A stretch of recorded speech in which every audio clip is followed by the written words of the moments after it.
Yeah, my topic is when to abandon the non-operative management for blunt solid organ injury. So I will be going through in next 15 minutes what would be the non-operative management for solid organ injury, what are all requirements to have a standard of practice, what is the standard non-operative management practice so that we know in detail about NOM, what are the expanded indications along with the adjuncts, and then at the end we will know that what are the predictors of failure of NOM or when we can abandon the non NOM. So basically NOM is a conscious decision to avoid non-therapeutic laparotomy for all abdominal trauma patients, whether it is blunt abdominal trauma or in certain circumstances it may be a penetrating trauma. At the same time, we need to take care of that. We need to avoid the missed abdominal injuries. So it is not the conservative approach. I avoid using the conservative management. Rather, the better word is non-operative management. It's a therapeutic decision which requires repeated clinical examination, supplemented with the radiological imaging, laboratory investigations, and sometimes it might require minimal invasive therapeutic interventions. So overall, it's a therapeutic decision, and it does require certain adjuncts as well as certain interventions. So NOM cannot be done at all the setups. If it is like a primary healthcare facility, sometimes it may not be possible. So what it requires a tertiary healthcare system where there is an established trauma care system. There is a availability of the round the clock experienced surgeon along with the newer imaging modalities like CT scan or MRI and other supportive services like blood bank, full-fledged radiology and pathology suite, and a critical care unit, which may be ICU or HDU kind of thing. So when we have a flow chart like this, blunt abdominal trauma patient comes to ED, we do FAST, and that is focus assessment by sonography in trauma. When FAST is positive and patient is hemodynamically unstable, the patient goes directly for laparotomy. There is no doubt about that. Now, those patients where the FAST is positive and patient is hemodynamically stable, yes, these are the patients who will go for CECT torso.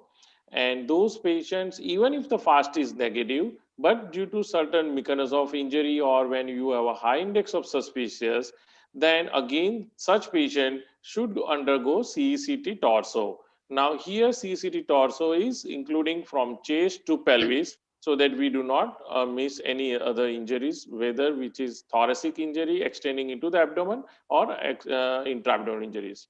Just a one brief slide on CT scan. What are we going to aim at? Those patients who are hemodynamically stable will be subjected to CT scan after adequate monitoring and proper resuscitation. No patient with under resuscitation goes for CECT. The CT scan should be multi-slice and it has to be IV contrast. In very few patients, we require oral or rectal contrast. Otherwise, what is required is the IV contrast. Now, what are we going to see on CT scan, and we can make the decision whether this patient will require non-operative management or not. We will go with the solid organ injury and gradation of the injury, the extent of hemoperitoneum on CECT, whether there is a contrast extravasation or contrast blast on arterial phase particularly, and to see the injuries which require laparotomy, like free gas. So these are the axial images of CECT after contrast in a splenic injury, where you can see various grades of splenic injury. So coming to the indications, the patient has to be hemodynamic stable with or without fluid resuscitation. Some of the patient might come with the hemodynamic stability, and certain patients might be in class 2 or class 3 shock, but with the fluid challenge test, they become and remain hemodynamically stable. There has to be an absence of peritoneal signs on abdominal examination, as well as absence of intraperitoneal or retroperitoneal injuries, which mandates operative intervention on CT scan finding. So once the patient meets this criteria, then we can go ahead with the non-operative intervention, non-operative management for these patients. So it's a treatment modality of choice in stable patient, irrespective of the grade of injury on CT scan, with the very low overall morbidity and mortality. And there is no significant change in length of stay, need for blood transfusion requirement, bleeding associated complications, or any associated hollow viscous injuries as compared to the operative management. Coming to the standard of practice for non-operative management, a patient has to be admitted in ICU for round the clock monitoring of vitals, as well as physical examination should be done very frequently. Initially for 40 to 72 hours, the serial CBC as well as base deficit will be done either 8 hourly till they become normal. A baseline coagulopathy study should be done, particularly those patients who are having comorbidities and they were on antiplatelet agents. Patient should be nil by mouth. He should be monitored for 48 hours at least, and blood bank should be notified for the transfusion requirement, because many of these patients might require transfusion, and certain number of the patient might require even laparotomy. So blood bank should be prepared with the expected requirement. And once the patient is successfully, getting coming out with your NOM, patient can be given advancement of the diet and activity as tolerated.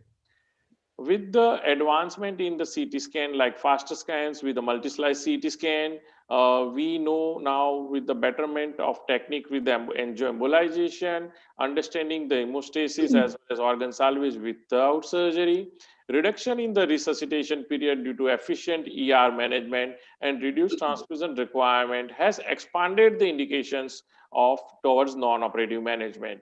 And based agent uh, along with the other thing is angioembolization of arterial bleeding in injured organs.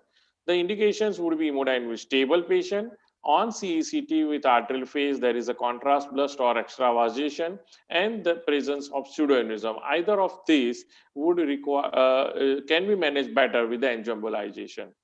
Coming with the blunt liver injury, NOM can be done with the 80 to 90% of the injury, those who are hemodynamically stable patient, irrespective of the grades of injury, and should be monitored in the ICU as I told. And certain patients where there is a contrast gush can be managed with the angioembolization for arterial injury. Like here in the this slide, you can see that a branch of the right hepatic artery is bleeding, and after angioembolization successfully done, which patient came out without requiring any operative intervention. So the other agents other than the angioembolization is ERCP and stenting for biliary injuries. MRCP will see into the pancreatic injury. Some of the patient might require diagnostic laparoscopy and lavage, especially with the biliary peritonitis. And certain patients who have some cysted and cysted collections like biloma or abscess, subdiaphragmatic abscess, can be managed with the percutaneous drainage.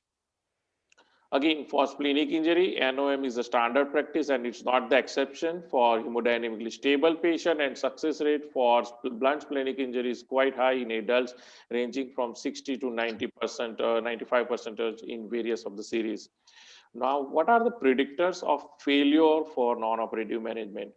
Coming all together, whether it is liver, splenic, pancreatic injury, or renal, predictors of failure would be any episodes of hemodynamic instability, presence of contrast blurs on CT scan, and we do not have a facility for angioembolization, presence of pre-existing splenic or liver disease like cirrhotic status or a portal hypertension patient with the decompensated stage, injury of grade 4 or higher, particularly vascular kind of injuries, and again we do not have a angioembolization facility, comorbid patients who are on anticoagulants or associated injury requiring anticoagulation like repair of peripheral vascular injury, then these are the patients who have a high chances of failure of NOM, and one should abandon at any point of time with the development of this, along with the serial physical examination if it is showing signs of development of peritonism. So these are the signs where any of this thing happens, one should have a very low threshold to go for exploratory laparotomy. NOM for pancreatic injuries, grade 1 and 2, and certain patients with grade 3, those who are clinically stable. Early MRCP to rule out the ductal injury. Here, if you can see, the major pancreatic duct is being transected. So whenever there is a major ductal injury, patient will require surgical intervention, earlier the better. And in certain subset of the patient with the expertise of the facilities is available, ERCP and stenting of the major pancreatic duct can be done to prevent us to go for surgical intervention.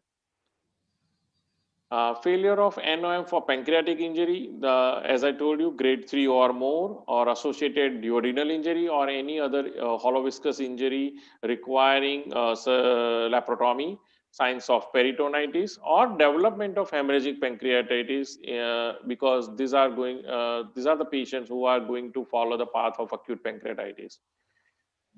In renal trauma, the patients who are stable, there is a well-perfused kidneys on CT scan, even if they are grade 4 or grade 5, which are shattered kidneys, and it can be aided by percutaneous or endourological methods, and with the enhancement by angiographic embolization. So the success rate for blunt renal trauma is quite high as 95%, except renovascular injuries.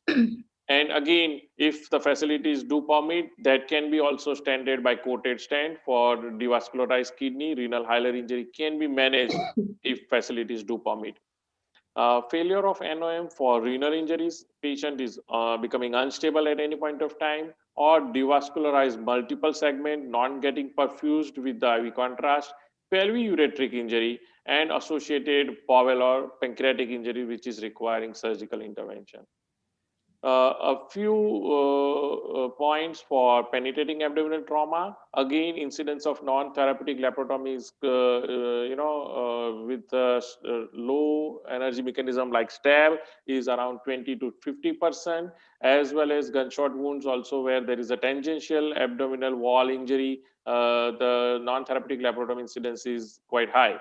So we can avoid in certain penetrating injuries, those who are hemodynamically stable, no signs of hollow viscous perforation on CECT, solid organ injuries isolated in nature, and you can have agents like diagnostic laparoscopy in certain patients.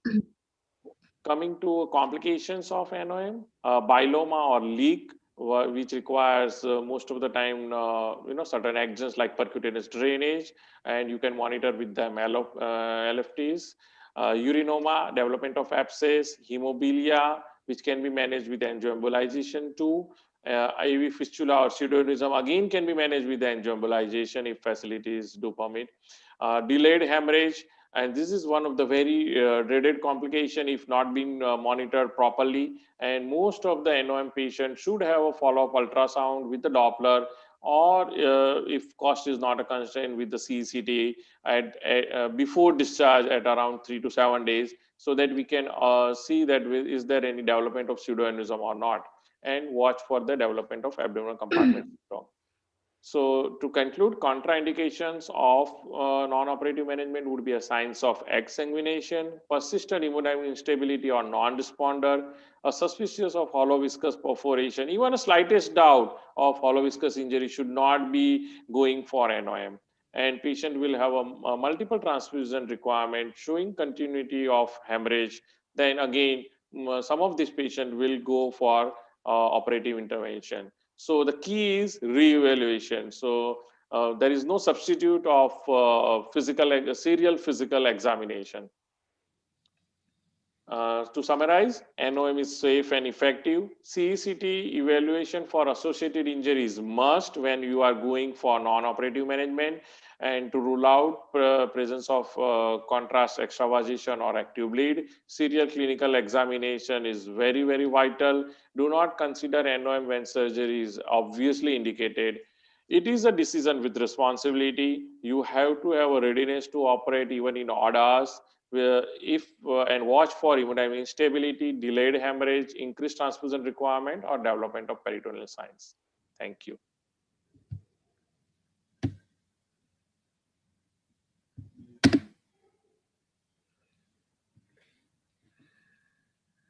Esteemed dignitaries and august gathering. Good evening to one and all. My special greeting to the organizers, and which is led by Professor MC Mishra and brought the trauma to the next level. My special gratitude to all of them for making us part of this elite virtual conference. Now I invite Professor Satish Darab. He is the head of surgery and additional academic dean at Topiwala Medical College and BYL Nair Charitable Hospital, Mumbai. Dr. Satish Dharap is going to sensitize us on surgical approach to abdominal trauma. Abdomen is a Pandora box, and it's very difficult to organize this box in 15 minutes. Now over to Dr. Satish to share his wisdom.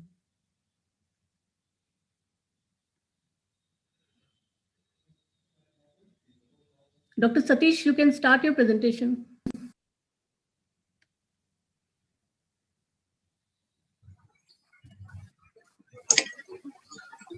Good evening.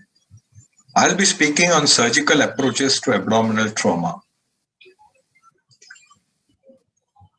Indications for laparotomy in case of blunt trauma is shock with clear evidence of hemoperitoneum, that is either fast positive or positive diagnostic peritoneal lavage. Evidence of peritonitis and diaphragmatic injury. In case of penetrating trauma, evidence of evisceration, shock, and peritonitis are clear indications of laparotomy. Patient who has undergone non-operative management, failure to progress satisfactorily, development of abdominal signs, increased transfusion requirements, sepsis, particularly when there is no facility for image-guided intervention, is an indication for laparotomy. One must consider damage control surgery in patients who are non-responders, transient responders, those with cold, clammy extremities, and those who have evidence of generalized bleeding. The priority is always airway, breathing, and circulation. Remember to put chest tubes in patients with ribs fracture. Obvious external bleeding must be controlled prior to a laparotomy. It's a good idea to give 1 gram bolus of tranexamic acid over 10 minutes and then continue it 1 gram over next 6 hours as per CRASH 2 study.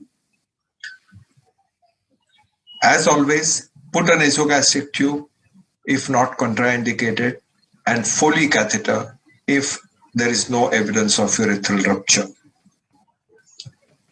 You must have a good IV line, availability of blood and blood products, long instruments, particularly vascular instruments, effective suction. If you have facilities, have cell saver or auto transfusion set. Of course, a good assistant is of great help, and a good dose of antibiotics prior to laparotomy as a standard protocol. Any patient who needs life-saving surgery is always fit for surgery. Of course, the risk profile may change as per ASA grade, but no patient should be denied life-saving surgery because of fitness issues. It is always under general anesthesia. It's good to have cricoid pressure to prevent aspiration, and there is no contraindication to general anesthesia. Preferred position is supine or modified Trendelenburg. The incision is a vertical midline incision as it can be easily extended and it can give access to all parts of abdomen. In some selected cases, particularly liver injuries, thoracoabdominal incision may be preferred. In any unstable patient, the priorities are hemorrhage control and control of contamination. When you open the abdomen, it's a good idea put 6 packs in all different quadrants, over the liver, over the spleen, by the sides of the colon, and in the pelvis by the side of the rectum. You must quickly take the viscera out, and perform a thorough exploration of the viscera. Have a systematic pattern. You can go to infracolic compartment first and trace the small intestine from duodenojejunal flexure loop by loop till ileocecal junction. If you find a perforation, you can temporarily put a gauze piece and put a Babcock over it, and then continue tracing the rest of the bowel. Remember, if patient is in shock, you are not going to suture, you may just staple it or just tie the perforation as a damage control procedure. You must trace it completely till the ileocecal junction. Examine the ascending colon, the hepatic flexure, the transverse colon, the splenic flexure, the descending colon,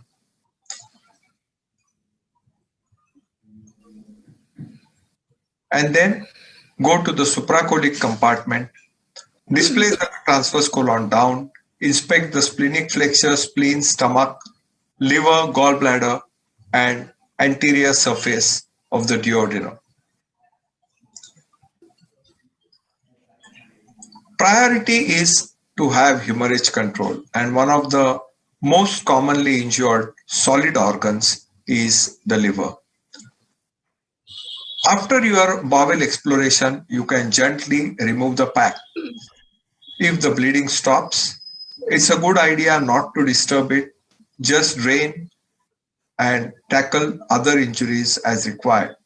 But if bleeding continues, one should perform Pringle's maneuver. At the free edge of the lesser omentum, you can place a vascular clamp. As you have seen here, it's a DeBakey vascular clamp. What do you do if you don't have a vascular clamp available? As shown here, you can go around in 2 loops using a simple rubber catheter and just pull it. So it will not crush the important structures. At the same time, it will occlude the portal vein and the hepatic artery, helping to control bleeding from the liver. If bleeding continues after Pringle's maneuver, it indicates hepatic venous bleed. If bleeding stops, it means the origin of bleeding is hepatic artery or portal vein. One must know how to do perihepatic packing. It's important to cut the falciform ligament, and you put packs in such a way that liver folds onto itself so that the bleeding stops. The packs can be put between the diaphragm and the liver over the right and the left lobes of the liver. We often prefer to wrap these packs in a sterile polythene sheet and then place it over the liver. The idea being it prevents getting adherent to the liver surface, so the removal of the pack becomes easy. So you can see here the packs are being inserted between the diaphragm and both the right and the left lobes of the liver. In case of penetrating trauma, something like a Sengstecken tube can be inserted in the tract and the balloon can be inflated to achieve hemorrhage control. To expose the retroperitoneum, cattle brush maneuver is important, particularly to expose the duodenum and the inferior vena cava. You start by taking the incision in the right lateral paracolic gutter. Here you can see the duodenum, and here the peritoneum lateral to the duodenum is being cut so as to cockerize the second part of the duodenum. As you continue to dissect the ileocecal junction and the small bowel mesentery, you can expose the third part of the duodenum. And this cattle brush maneuver is very important to completely expose the entire duodenum. This is the second part of the duodenum, and this is the third part of the duodenum. and the duodenojejunal flexion. So particularly when you have bile staining in the retroperitoneum, it is a very important step. Just behind the duodenum, you will find the inferior vena cava, which can be further dissected. Cattle brush maneuver gives good access to the IVC, and just behind that, here you can see the right kidney.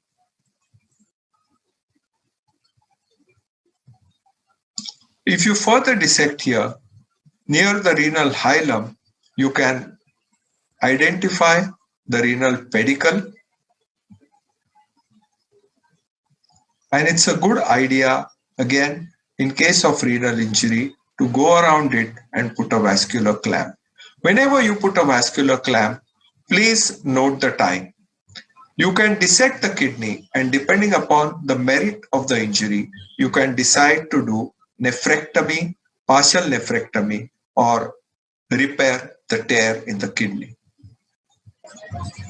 Control of bleeding from inferior vena cava is very important, and it can be torrential. If there is a lateral tear, like after a stab injury, you can easily control it by using a Satinsky clamp so that the blood flow will continue and you can stop the bleeding and repair the tear. You have to include the tear within the curve of the Satinsky forceps. But if it is a do or die situation, the infrarenal inferior vena cava can be ligated.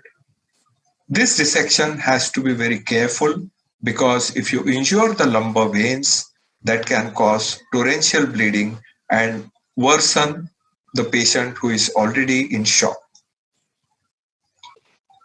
Mattox maneuver is very important for exposing the aorta. It is also called as left medial visceral rotation.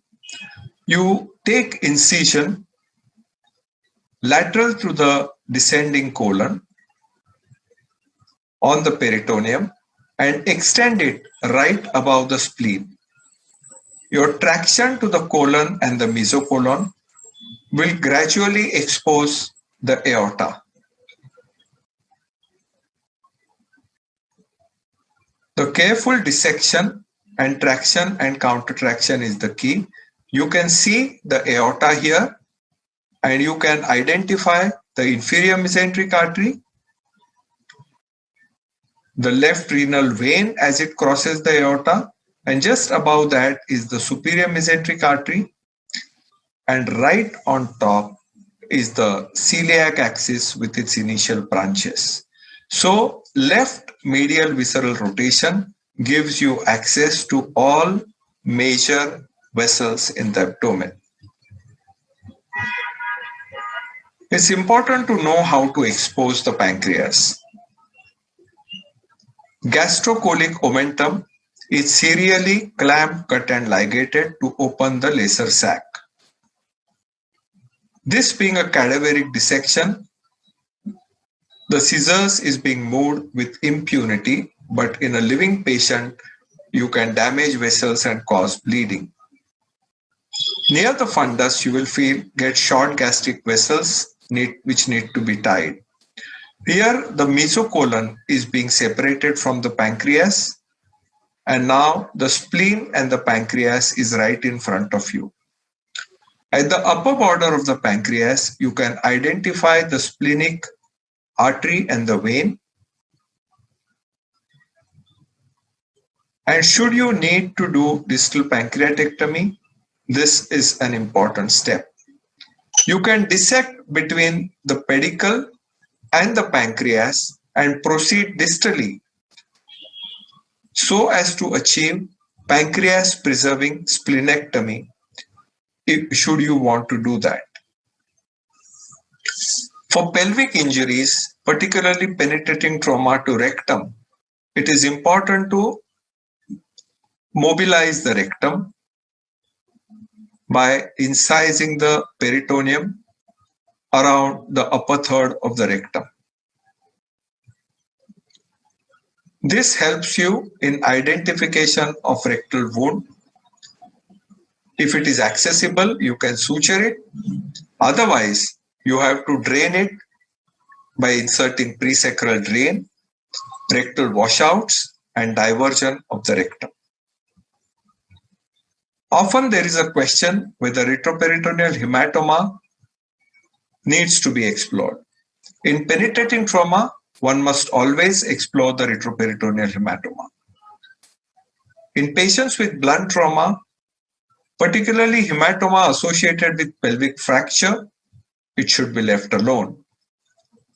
Lateral non-expanding hematomas can be left alone, whereas central hematomas indicate major vascular injury and need exploration. Whenever you are suspecting duodenal or colonic injury, it's a good idea to explore the lateral hematomas. After damage control surgery or life-saving surgery, as a part 2 of the procedure, patient is shifted to ICU. There is core rewarming, correction of coagulopathy. One optimizes the hemodynamics and identifies all the details of other injuries.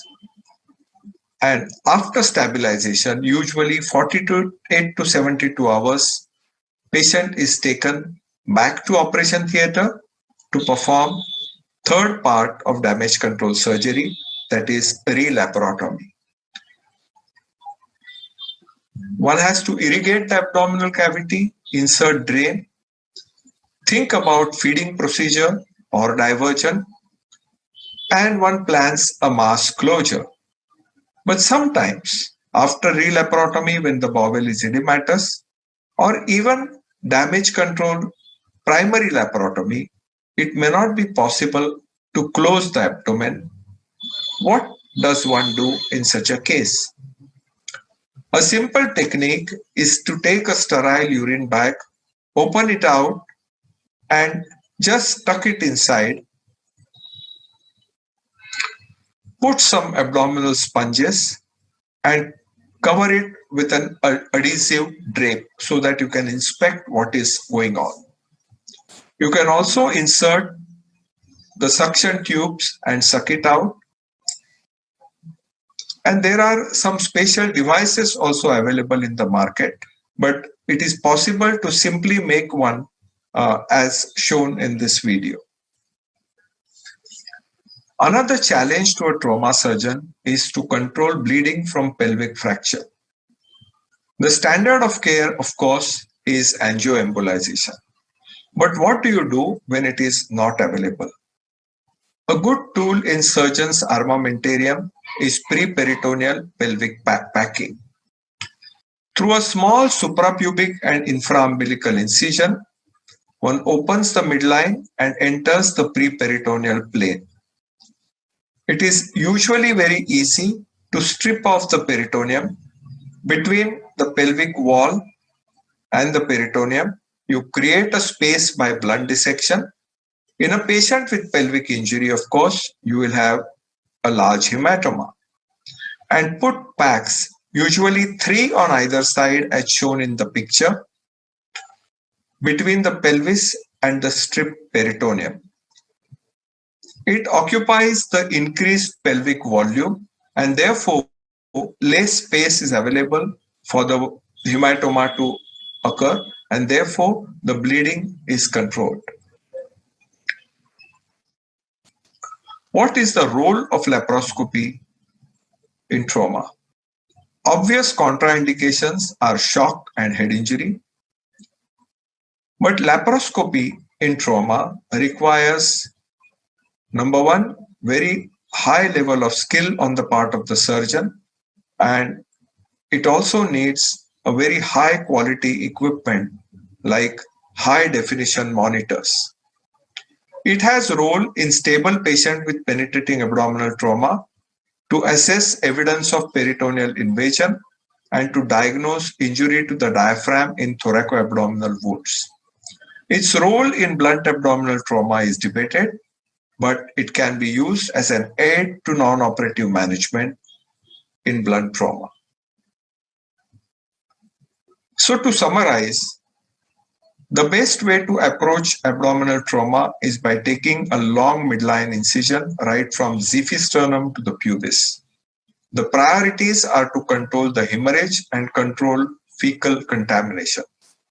To begin with, it's a good idea to pack all quadrants of the abdomen and explore the bowels. If there is major vascular injury, right and left visceral medial rotations are done to expose inferior vena cava and aorta respectively. Perihepatic packing is a simple method to control hemorrhage in high grade of liver injury. Pancreaticoduodenal injuries can be managed appropriately only after adequate exposure, which is not very difficult. Preperitoneal pelvic packing may be used to control bleeding from pelvic fracture. One must consider damage control approach with temporary abdominal closure in unstable patients. Laparoscopy is not recommended in unstable patients and in head injury cases. I thank ISTAC and organizers for inviting me here and giving me an opportunity to share my thoughts with you. Thank you very much. Thank you, Dr. Dharap. It is always wonderful to listen to you. Hi, I am Samir, and it is an honor to be with all the August gathering, my wonderful co-chairpersons. It is wonderful to see you all. I've been waiting to meet all of you, but it has been due to COVID, the technological excellence that has been done by the Aztec people has made us come together. Welcome, good evening from Trauma 2020 Virtual. It was a wonderful talk, Dr. Dharap, and it is an honor to introduce the next speaker, Dr. Krishna Kumar Govindarajan. Dr. Krishna is additional professor in the Department of Pediatric Surgery in JIPMER, Puducherry. He has a keen interest in pediatric trauma, and I'm quite excited because we actually deal with a lot of pediatric trauma patients in our sector also. So I'm excited to hear from him. The topic of his discussion would be pediatric abdominal injury. What is the difference? Welcome, Dr. Krishna. Over to you.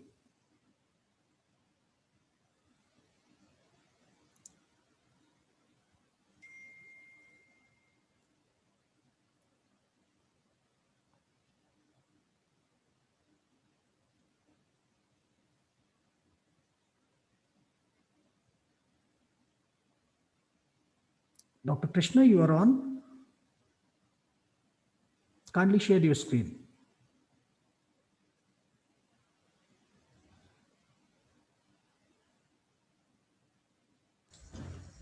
Dr. Krishna, we are not able to see screen shared by you. Are you sharing it, please?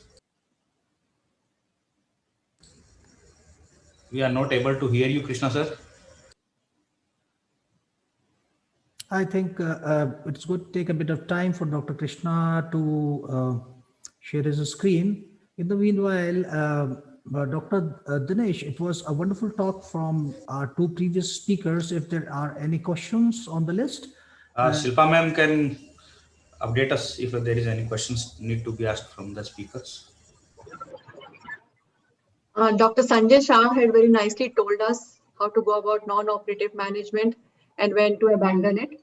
So there is a question regarding if there's a patient who's been stable for 72 hours and suddenly becomes unstable, how should one proceed?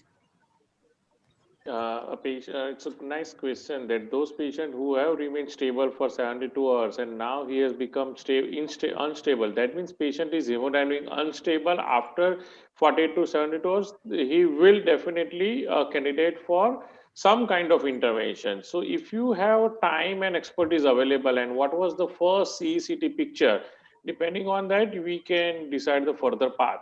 If say for example patient had contrast extravasation or some kind of pseudoaneurysm development on that first scan, and if facilities do have angioembolization, then it's fine. Otherwise, best thing is to go for surgical intervention, laparotomy. Wonderful, Dr. Sanjay.